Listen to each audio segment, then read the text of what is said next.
देवउठनी एकादशी पर करें ये उपाय, धन की कमी से लेकर विवाह संबंधी समस्याएं होंगी दूर। देवउठनी एकादशी तिथि का विशेष महत्व है। इस एकादशी के बाद से सभी मांगलिक कार्यों की शुरुआत हो जाती है। देवउठनी एकादशी के अगले दिन यानी द्वादशी तिथि तुलसी विवाह किया जाता है।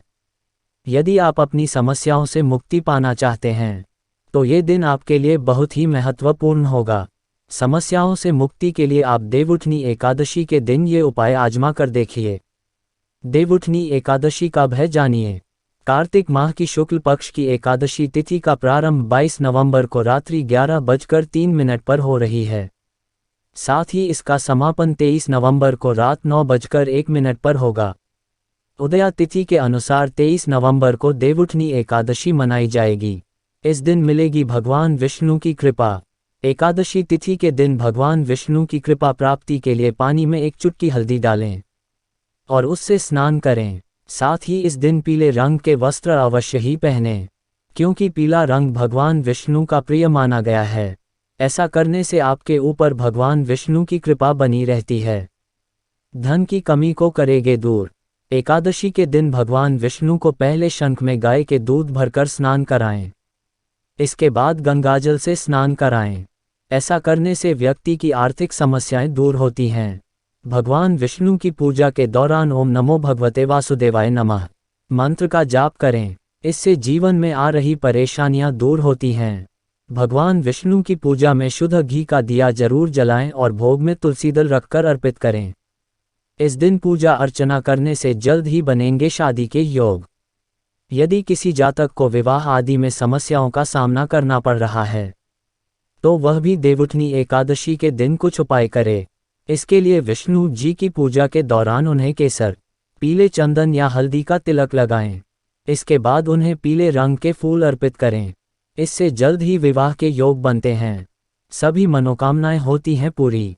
अपनी कोई मनोकामना पूर्ण करना चाहते हैं तो इसके लिए देवउठनी एकादशी के दिन पीपल के पेड़ में जल जरूर अर्पित करें, क्योंकि ऐसा माना जाता है कि पीपल के पेड़ में भगवान विष्णु का वास होता है।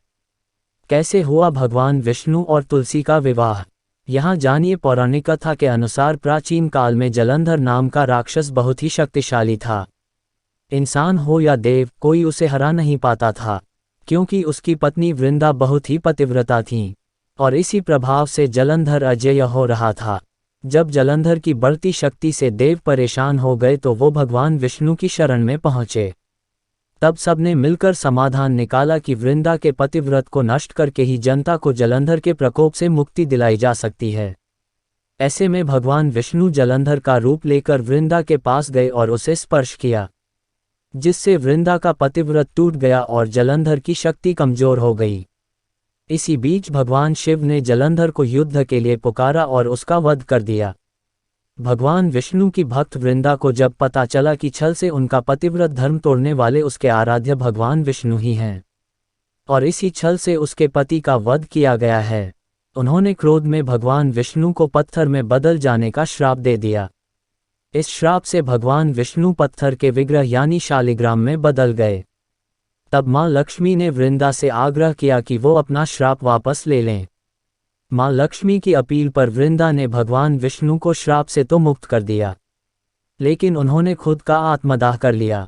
जहां वृंदा ने खुद का आत्मदाह किया वहां पौधा उगाया जिसे भगवान विष्णु ने तुलसी का नाम दिया।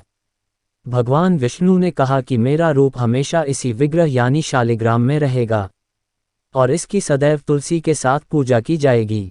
इसीलिए हर साल देवउठनी एकादशी पर शालिग्राम विग्रह और तुलसी का विवाह किया जाता है। वीडियो अच्छी लगी हो तो एक लाइक अवश्य करें और कृपया चैनल को सब्सक्राइब कर ले।